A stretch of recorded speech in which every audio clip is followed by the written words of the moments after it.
Lihat sini, sudah? Saya mulai ya. Nah, ini saya harus selesaikan ini. Kita sepakat dulu sampai jam berapa kita?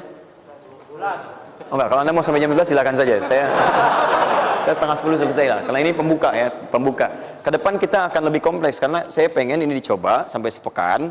Nanti akan melahirkan perubahan. Karena ke depan kita akan bicara tentang riba, tentang macam-macam ya. Itu perlu lebih fokus lagi. Ini yang dasar untuk sepekan dulu. Siap ini ya? Yuk kita mulai. 1. Rizki lewat ikhtiar atau usaha. Saya boleh teman-teman sekalian buka ini ya? Ini udah? Ya. Udah. 1 yang lewat usaha itu ikhtiar. Ya, buka Quran surah 39, Quran surah 53 ayat 39. An-Najm ayat 39. Wa allaysa lil insani illa ma sa'a. Wa allaysa lil insani illa ma sa'a. Wa allaysa lil insani, bahkan setiap manusia itu, awas, illa ma sa'a, akan mendapatkan rizki, akan mendapatkan hasil dari apa yang telah ia usahakan dengan sungguh-sungguh. Jadi kalau Anda ingin mendapatkan apapun, mau dapat pahala, dapat rizki, dapat ini, dapat itu, maka semua bergantung yang pertama pada tingkat kesungguhan usaha Anda. Usaha yang serius, yang sungguh-sungguh disebut dengan sa'a, yas'a, sa'yan. Sa'a, yas'a. Sa'yan.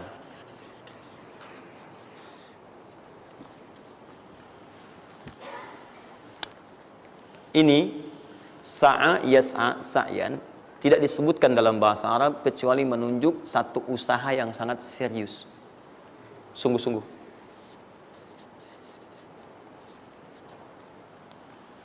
Rizki yang pertama ini sifatnya kata Al-Quran, langsung Allah yang menyampaikan.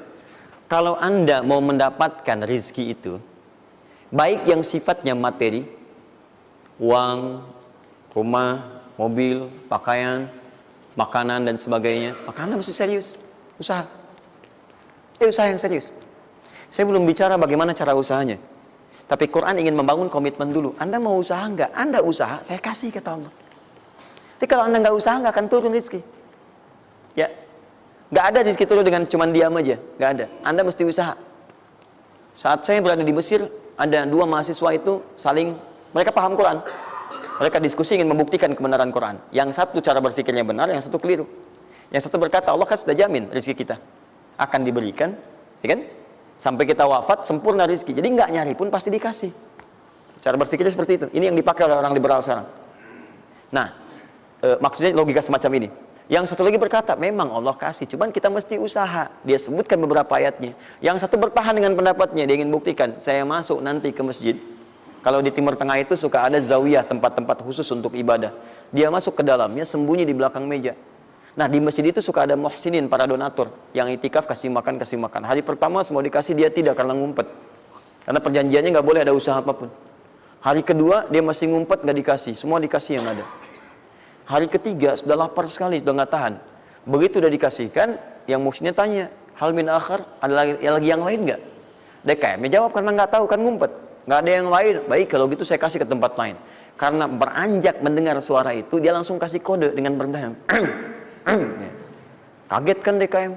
Begitu dibuka ada orang ngumpet di belakang meja, sudah kelaparan. Akhirnya dia ada orang satu lagi di sini, langsung dikasih bagiannya sampai dengan 3 bungkus.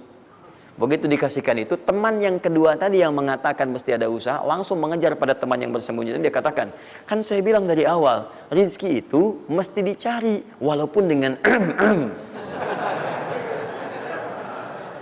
sama. Saya juga sama, Ustadz pemateri misalnya kan, begitu kehausan ya, kan? Nah, misal, panitia datang, macam-macam lah. Misal tuh. Enggak, itu contoh. Saya nggak biasa ceramah sambil minum. Ya.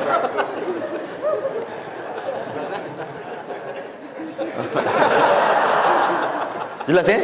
Nah, jadi prinsip yang pertama, kita harus punya komitmen yang kuat dengan Allah. Kata Allah, kerja ya kerja. Kata Allah, usaha ya usaha, jangan diam. Di usaha itu sepanjang keluar yang disebut usaha dari dalam tubuh kita, kaki melangkah, tangan bergerak gitu kan, kemudian mulut berbicara, bersuara, atau telunjuk menunjuk aja, ada usaha, rezeki turun. Apa butuh pembuktian lagi? Tuh lihat di beberapa belokan-belokan tuh. Cuman orang begini aja, prit, 1.000. 1.000, makasih Pak. 2.000, makasih bos. Dia kan 5.000, paman. Om. Jelas ya? Paham ya? Nah, ini yang pertama, usaha yang serius. Nah, ini langsung dicontohkan oleh Allah. Bahkan kalau Anda serius, nah perhatikan, ini jejaknya langsung ditemukan dan diabadikan dalam Al-Quran. Ada beberapa tahapan yang mesti kita tahu. 1, 2, 3. Perhatikan cara keseriusan yang digambarkan dalam Al-Quran. Teman-teman, kalau saya sebutkan sa'ah dalam Al-Quran, mungkin agak banyak kita mencarinya, butuh energi. Tapi kalau saya ilustrasikan begini, antum insya Allah akan lebih cepat menemukan. Kalau kita haji atau umrah, kemudian ada ritual setelah tawaf, namanya apa? Sa'i. Apa itu sa'i? Tuh kan, lari-lari kecil. Kalau lari-lari besar, maraton. Kan sudah saya tuliskan di atas. Sa'i itu kan dari sini tulisannya. Ya. Dari mana sa'i itu? Safa ke Marwah. Ya, buka Quran surah kedua ayat 158. Paling kiri di pertengahan. Innas safa wal marwata min sya'airillah. Faman hajjal baita aw i'tamara fala junaha alaihi ay yatawafa bihima. Man tatawwa khairan fa innallaha syakirun alim. Lihat sini. Ibadah ini kenapa dinamakan dengan sa'i? Dan sementara orang sekarang agak kurang tepat menerjemahkan dengan lari-lari kecil. Dalam bahasa Arab lari kecil bukan sa'i. Dalam bahasa Arab lari-lari kecil itu bukan sa'i. Ingat baik-baik kalimat ini. Kenapa dinamakan dengan sa'i? Karena di tempat ini pernah ada satu sosok yang sangat bersungguh-sungguh untuk berusaha. Sangat serius. Untuk mendapatkan rizki dari Allah Subhanahu wa ta'ala. Sosok ini datang, diantarkan oleh suaminya. Kemudian ketika diantarkan, ternyata ini yang paling menarik. Ini yang saya berikan 3 panah ini. Diabadikan kisah ini di Quran surah ke-14 ayat ke-37. Pertama diantarkan. Ya, begitu tiba suami, istrinya dengan anak yang baru lahir, tiba-tiba langsung bermohon kepada Allah. Perhatikan, bukankah Allah pemilik rezeki? Masih ingat tadi teori di awal? Pusat rezeki ada di mana? Baik. Nah, ini teman-teman sekalian, kaidah yang pertama. Kalau antum ingin berikhtiar berusaha, maka hal yang pertama dilakukan adalah mendekat dulu kepada pemiliknya. Mohon minta kemudahan, minta petunjuk, minta kenyamanan, minta keberkahan. Itulah sebabnya sebelum kita berangkat, kita sholat dulu. Sholat subuh, sholat fajar, menghadap, usahakan. Makanya Nabi setelah selesai sholat, selalu meminta kepada Allah diberikan petunjuk mendapatkan rezeki. Ya, yang di Ibnu Majah hadis 925 itu, Allahumma inni as'aluka ilman nafi'a wa rizqan thayyiba wa amalan mutaqabbala. Minta. Kalau dalam bahasa kita, ya Allah berikan saya hal yang bermanfaat, ilmu bermanfaat dan rezeki terbaik di hari ini. Minta. Nah, begitu sampai beliau bermohon pada Allah, Rabbana inni askantu min dzurriyyati biwadin ghairi dzi zar'in inda baitikal muhram. Perhatikan ya. Ya Allah, saya bermohon kepadamu, engkau yang merawat kami, memerhatikan kami, memberikan rezeki kepada kami. Sifat rububiyah yang disebutkan namanya Rabb. Begitu meminta kepada Allah, ya Allah sekarang saya diperintahkan olehmu sebagai tawadu. Nabi Ibrahim mengatakan, saya menempatkan sebagian keturunan saya, istri saya, anak saya di satu tempat yang sangat gersang. Enak bayang nggak? Tempatnya gersang, gunung-gunungnya itu, batu-batunya itu rapat luar biasa, kerasnya luar biasa, dan nggak ditemukan sumber air di situ. Artinya ini kondisi yang paling dalam lah, ya. Kondisi yang paling sulit didapatkan. Jadi selevel tumbuhan pun nggak ada. Jadi saya mau katakan begini, lihat ya. Anda pergi ke satu tempat, Anda berusaha tuh masih ada, Google-nya ada, bangunannya ada, kendaraan ada, modal ada, tinggal kelihatan semuanya jadi aktiva semua tuh. Tinggal kita olah aja. Ada orang yang pernah mendatangi tempat yang semuanya nggak ada bahan-bahannya. Bayang ya? Kosong. Tuh, saya pernah satu kali waktu ada krisis itu, beberapa ke belakang, itu semua showroom macam-macam itu pada jatuh. Dan saya diundang ke Hyundai untuk ngasih motivasi, ngasih training. Pertama kali saya dibawa itu, teman-teman sekalian, saya dibawa ke showroom mereka, selapangan tuh, isinya mobil semua. Mobil, apa perkataan pertamanya? Kata manajernya, Ustaz, itu biasanya kami kosong nih. Sekarang banyak seperti ini katanya. Mohon nanti diberikan gambaran seperti apa kami mesti semangat macamnya. Saya bilang, Pak, Bapak itu luar biasa ya. Tahu nggak Pak, orang yang pertama kali menemukan mobil, jangankan mobil begininya, bahannya aja susah nyarinya. Masuk kemudian ke showroom aja nggak ada, di belakang rumahnya cuma otak-atik cari bahan macam-macam, jadi yang sederhana. Ya dari situ aja jadi mobil. Bapak sekarang udah ada mobilnya, tinggal dipasarin aja. Nah sekarang banyak orang banyak mengeluh. Nabi Ibrahim dulu cuma bawa istrinya ke tempat yang gersang luar biasa, nggak ada potensi apa-apa, materinya kosong, itu gersang, tumbuhan nggak tumbuh. Apa yang terjadi? Begitu sampai di situ, satu kalimat ketika meninggalkan Ibrahim istrinya Sayyidah Hajar dengan anaknya Ismail alaihissalam, maka pertanyaan pertama dalam satu riwayat, ahadza min amrillah, apakah semua ini ketetapan Allah? Maka dijawab bala. Perhatikan prinsipnya, selama ini ketetapan Allah, maka Allah tidak akan menyia-nyiakan saya. Dan rizki telah Allah tetapkan kepada kita, maka Allah tidak akan pernah menyia-nyiakan kita. Paham ya? Jadi kalau Anda ditempatkan di kondisi apapun, bahkan mulai belum bekerja, baru lulus kuliah, bahkan mulai baru membuat satu bisnis misalnya, atau macam-macam halnya, ingat, ada yang lebih buruk kondisinya daripada Anda, yang semua bahannya bahkan belum didapatkan. Dan dia yakin dengan Allah. Sepanjang Anda punya Allah, maka semua akan mudah bagi Anda. Ini prinsip yang pertama. Jelas ya? Nah, kalau sudah paham sampai sini, belum berhenti karena ada komitmen untuk usaha. Apa usahanya? Maka Ismail menangis satu saat, dan Allah tetapkan asinya nggak keluar dari ibunya. Begitu tidak keluar, nah anak ini kan pasti bergejolak. Tangan bergerak, kaki bergerak, disimpan di bawah. Saat bergerak itu kakinya menghunjam ke tanah, tangan bergerak, nggak keluar apapun. Ibunya ini yang menempuh usaha yang sangat serius untuk mencari. Dia tahu kalau cuma diam nggak akan datang. Maka ibunya menerapkan satu ketentuan pertama yang nanti diabadikan dalam Al-Quran, yaitu teori rezeki dengan ikhtiar, mencari cara yang serius. Nah, cuma apa yang akan kita keluarkan saat ini terlepas dari usaha apapun yang Anda kerjakan saat ini. Tapi teori dasarnya adalah ketika Anda menempuh usaha yang serius ini, ada beberapa tahapan yang mesti Anda lalui. Persoalannya, waktu saya sudah habis 9:30. Nah, saya mau minta sedikit aja, boleh nggak saya tambah 5-10 menit? Alhamdulillah. Nah, satu, saya agak cepat ya, saya agak cepat. Satu. Ya. Yang pertama beliau lakukan, beliau kemudian mencari itu dengan semangat, naik ke satu bukit. Naik. Bukit apa namanya? Kapan bukit itu dinamai dengan Sofa? Ini persoalannya. Belakangan kan? Belakangan, setelah itu bukit Sofa. Dari mana munculnya Sofa? Sofa itu kan kalau kita gali dari akar katanya, ya berasal dari kata tasfiyah. Ya, Sofa, yasfi, sofyan, wa tasfiyatan, wa sofian. Wasufyanan, kalau pakai sin sufyan, kalau pakai sod sufyanan, sofiyun. Tasfiyah artinya menyaring sesuatu yang kotor sehingga yang bersih aja yang kelihatan. Kalau Anda menyaring sesuatu, saring, bersihnya itu ada, kotornya hilang, dibuang. Itu namanya tasfiyah. Pakai ta, sod, fa, ya, ta. Ini hasilnya disebut dengan sofa. Orangnya disebut dengan Sofi atau Sufi, perempuannya disebut dengan Sofia. Jadi kalau ada yang namanya misalnya Sufi atau Sofia, ini orang yang mampu menyaring segala yang kotor dalam dirinya sehingga yang keluarnya yang baik-baik aja. Kalau bicara ada yang provokasi, mau ngucapan yang kotor dia tahan, keluarnya yang baik. Mau melihat ada yang kotor dia palingkan, dia yang baik. Itu Sofia. Perempuannya, laki-lakinya Sofi, ya, atau Sufi. Baik. Nah, Sofa, kenapa disebut dengan Sofa bukitnya?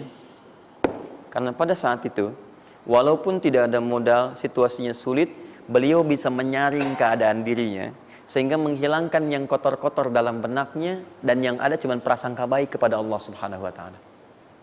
Maksudnya Pak, kalau Anda ingin memulai usaha, sehebat apapun, walaupun nggak ada modal, nggak ada apapun, hal pertama modal terbaik yang Anda mesti lakukan adalah berprasangka baiklah kepada Allah Subhanahu wa Ta'ala. Sofa.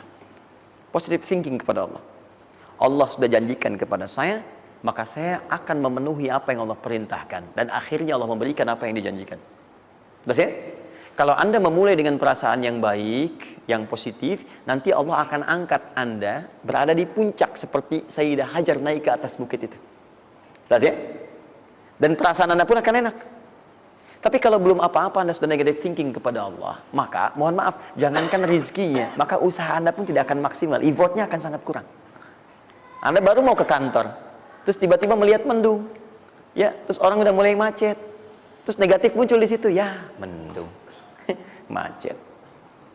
Terus apakah dengan mengatakan ya, mendung dan macet, kemudian macet itu akan terurai? Mendung itu akan sirna? Tidak. Sampai Anda bikin status pun nggak akan pernah kelar. Ceklik, hari ini Bekasi macet. Terus Anda ngapain? Jadi kalau Anda mau mengawali sesuatu, maka positive thinking kepada Allah. Bismillah. Allah yang bikin mendung, Allah yang bikin terang. Nggak ada bedanya. Bismillah. Saya diperintahkan, saya jalan. Tak bisa, kemudian saya coba cari alternatif. Macam Anda usaha. Paham ya? Nah, kemudian, bukankah seseorang berusaha itu ingin mendapatkan sesuatu? Puncak hal yang diinginkan, yang diharapkan itu bentuknya rizki. Tapi sifat ingin mendapatkan sesuatu, puncaknya disebut dengan marwah namanya. Sesuatu yang sangat diharap, diinginkan, marwah.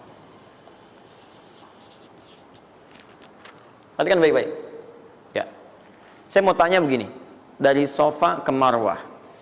Berusaha dengan serius Sayyidah Hajar. Lihat sini. Sofa itu kan di atas kan? Terus turun kan? Turun, tahan sini. Begitu ke sini, ngelihat ada peluang di sini. Terlihat seperti ada oase. Maka dipercepat jalannya.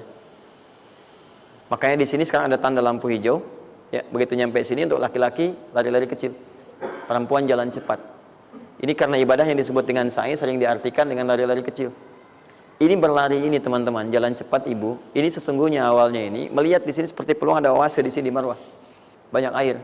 Maka dipercepat jalannya. Sampai di batas ini ragu lagi. Betul nggak ya? Apa cuma fata morgana? Tapi yang paling dahsyat adalah dia memastikan dengan ikhtiarnya. Saya mesti pastikan dulu, jangan menduga-duga. Dikejar sampai ke atas. Begitu kepastiannya tidak ada sama sekali. Ternyata fata morgana saja. Dari sini balik lagi, mungkin di sini ada. Ya, balik lagi ke tempat tadi, balik dilihat sini kayak ada betul di sini. Balik nyampe sini fata morgana. Bola balik, bola balik, bola balik sampai dengan 7 kali. Ya, dari sini ke sini 1. Sini ke sini 2. Ini 3, 4, 5, 6, 7. Ingat, sofa selalu genap, marwah selalu ganjil. Kalau Anda umrah, kemudian tiba-tiba Anda merasa berakhir selesai, tapi posisi Anda di sofa kemungkinan cuma 2. Kalau bukan Anda kurang baru 6 kali, atau Anda terlampau soleh 8 kali. Pasti di sini. Nah, apa hikmahnya? Proses ini disebut dengan sa'i. Perhatikan baik-baik. Tahan, fokus. Ketika Anda berusaha teman-teman, maka mulailah dengan berpositive thinking kepada Allah. Tapi ingat, usaha Anda tidak akan selamanya ada di atas. Mungkin suatu saat akan turun. Kan? Mungkin Anda ada di puncak. Mungkin suatu saat Anda turun. Mungkin kadang ada di puncak. Kadang stabil aja. Tapi kalau Anda melihat peluang, cepat kejar selama peluang itu baik. Itulah yang dimaksud dengan kompetisi yang sehat. Ada dapatkan kejar. Ada tender, ikut tender dengan cara yang baik, cara yang normal. Ikut. Kalaupun bukan rezeki Anda, nggak ada masalah. Dan jangan pernah macam-macam lah. Saya dah ajar kan nggak pernah nyogok sama malaikat. Malaikat cepat sini dah gitu. Saya kan di sini Nabi gitu kan. Kau minta apa saya kasih, kan nggak pernah. Ya biasa aja bolak-balik. Ya walaupun mungkin ketika Anda kejar itu bukan bagian Anda, mungkin cuma fata morgana, nggak ada masalah. Saya kasih rahasia besarnya. Sepanjang Anda betul-betul ikhtiar dilakukan karena Allah, maka perhatikan baik-baik. Kadang-kadang Allah seakan menunda apa yang menjadi hak Anda, bukan ingin menunda dan membiarkan Anda tidak mendapatkan sesuatu, tapi ingin memberikan semua nikmat secara sempurna. Karena di atas itu ada nikmat pahala, ada nikmat doa, ada nikmat istighfar, ada nikmat usaha, dan nikmat hasil yang tiada terputus. Tidak terputus. Lihat sini. Kalau antum sehari berusaha, nggak dapat apa-apa. Memang, mohon maaf, hasilnya belum dapat diraih. Belum dilihat tuh. Tapi bukankah pada saat itu, doa antum akan bertambah? Bukankah malamnya salatnya nambah? Tahajud? Bukankah di situ kadang-kadang kita istighfar? Ya Allah. Teman-teman, bukankah istighfar menggugurkan dosa? Bukankah berdoa menambah harapan, mengakumulasikan sesuatu? Bukankah tahajud menambah pahala lagi? Kadang-kadang yang diinginkan oleh Allah pertama kali bukan dunia dulu. Ketika Allah mencintai seorang hamba, dia akan berikan pahala akhirat dulu. Karena dunia itu sifatnya sementara. Hei fulan, kamu kemana aja? Kemarin kamu jauh dari saya, baru sekarang kamu pikir dekat dengan saya. Saya nggak pengen kasih dunia dulu, dunia itu kecil. Kalaupun di seekor sayap samuk sebelahnya, sebelah sayap nyamuk ada dunia itu ada nilainya, saya kasih buat kamu deh, nggak ada nilainya. Ya, karena itu saya ingin kamu akhirat sempurna dulu. Saya ampuni dulu dosa-dosa kamu yang kemarin. Begitu sudah diampuni, hari kedua istighfar lagi diampuni, saya kasih pahala yang banyak. Begitu pahala udah dapat, dosa udah diampuni, baru dunia diakumulasikan. Karena hukum dunia itu, kalau antum usaha akan terus diberikan. Jadi nggak ada yang nggak dikasih. Jadi kalau antum sehari bekerja ini, kelihatannya nggak dapat apa-apa. Bukan nggak dapat apa-apa, disimpan untuk diakumulasikan. Nanti dosa antum tuh udah hilang, amalan udah banyak, antum dapat banyak. Kadang-kadang nggak sadar kalau saat dapat banyak itu sebetulnya itu hasil usaha antum sebelumnya. Itu teorinya begitu. Ya, jadi nggak ada yang nggak dapat apa-apa. Semua akan dinilai. Sepanjang antum bergerak dikasih, dan antum buktinya hidup juga. Sampai ke hari itu kan masih hidup, bisa makan juga di hari itu, bisa beraktivitas juga, sehat juga dan sebagainya. Belum dapat apa. Makanya kata Nabi, yang hari itu ada makanan, dia orang kaya sebetulnya. Kalau besok masih ada lagi, kaya banget. Antum sampai sebulan masih ada cadangan. Ini kenapa kita mesti berkeluh kesah? Dan belum tentu hidup juga sampai besok. Yang antum mau ngumpulin apa? Nah, maka prinsip yang terbaik adalah ketika antum berikhtiar, ikhtiar usaha yang maksimal. Tapi jangan khawatir kalau antum kerja sehari nggak dapat, 2 hari belum ada usaha. Jangan khawatir teman-teman sekalian. Rumus yang mengatakan semua ketika badan bergerak maka rezeki dituliskan untuk keluar. Tapi kadang-kadang ada yang Allah inginkan lebih besar dari apa yang Anda harapkan. Apa yang Allah harapkan ikutkan ke situ, maka Anda akan mendapatkan akumulasi bagiannya. Itu yang dilakukan oleh Sayyidah Hajar. Begitu beliau kemudian naik ke Marwah, nggak dapat, naik ke Safa, nggak dapat. Apa pernah tertuliskan dalam riwayat sedikit aja Sayyidah Hajar mengeluh? Tunjukkan kepada saya kitab mana yang pernah menunjukkan riwayat ketika bolak-balik itu, kemudian Sayyidah Hajar berkata, ya Allah, saya kan istri Nabi, saya kesini memenuhi perintahmu ya Allah, ini udah capek, kenapa belum turun juga? Pernah nggak? Kedua, ketiga, keempat, kelima, sampai ke yang ketujuh. Begitu sampai di Marwah, baru kemudian diakumulasikanlah itu. Apa yang terjadi? Ibunya yang usaha bolak-balik. Akhirnya keluar dari mana? Anaknya, kakinya kemudian menghentak lagi. Tiba-tiba keluar air dari situ. Pertanyaan saya, ibu yang lebih tahu di belakang. Kan kalau anak itu sedang haus, pasti tangan kakinya bergerak kan? Kenapa saat pertama disimpan bergerak, airnya keluar? Sudah 7 kali bolak-balik, baru air keluar. Silakan lihat riwayatnya. Pada hentakan itu, ketika 7 kali ibunya bolak-balik, malaikat mengepakkan sayapnya. Itu yang menghantam air dan keluar air. Malaikat yang ditugaskan Allah memberikan rezeki namanya Mikail. Itu ada di Quran surah kedua ayat ke-98. Ya, man kana aduwwan lillahi wa malaikati wa rusuli wa jibril wa mikail. Mikail. Di antara tugas Mikail oleh Allah ditugaskan untuk memberikan rezeki. Yang paling menarik, perhatikan baik-baik. Begitu airnya keluar, ibunya sedang di Marwah, sedang berdoa nih. Makanya kalau sa'i di sofa ngadep ke kiblat berdoa dulu, ke Marwah ngadep ke kiblat berdoa dulu.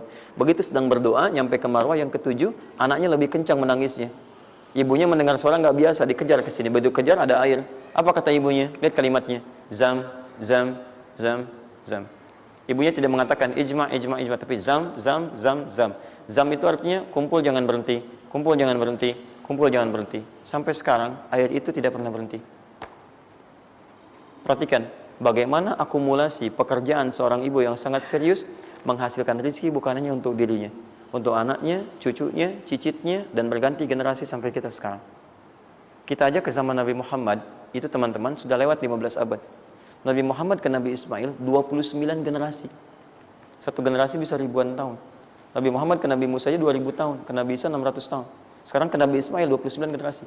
Muhammad bin Abdullah bin Abdul Muttalib bin Hashim bin Abdul Manaf bin Qusay bin Murrah bin Kilab bin Ka'ab bin Ghalib bin Fihir bin Malik bin Nadar bin Kinana bin Khuzaimah bin Mudrikah bin Ilyas alaihissalam bin Nizar bin Mudar bin Ma'ad bin Addan bin Adi bin Adri, ya, bin Muqawwam bin Nahur bin Tari bin Ya'rub bin Yasub bin Nabit bin Ismail alaihissalam. 29 generasi.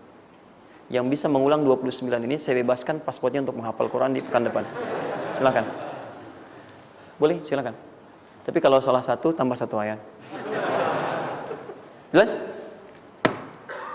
Terakumulasi. Maka boleh jadi kita berusaha bekerja, sehari belum dapat, 2 hari dagang belum dapat, tenang. Begitu antum 3 hari, tiba-tiba dagangan diborong habis. Itu sebetulnya usaha antum yang sebelumnya. Tapi antum dapat bonus ampunan dosa, pahala, macam-macam. Maka jangan mengeluh. Dan jangan pernah antum sekali-kali, awas ya, awas, mengeluarkan kata-kata yang seakan-akan Allah menghentikan rezeki antum. Maka disitulah kesulitan paling sulit akan antum awali. Ya Allah, apa engkau nggak sayang dengan saya? Saya perlu usaha apa lagi? Kenapa belum diberikan juga? Dan sebagainya. Itu kadang-kadang membuat seseorang kalau sudah kehilangan arah seperti itu sampai meninggalkan agamanya, itu yang paling fatal. Paham ya?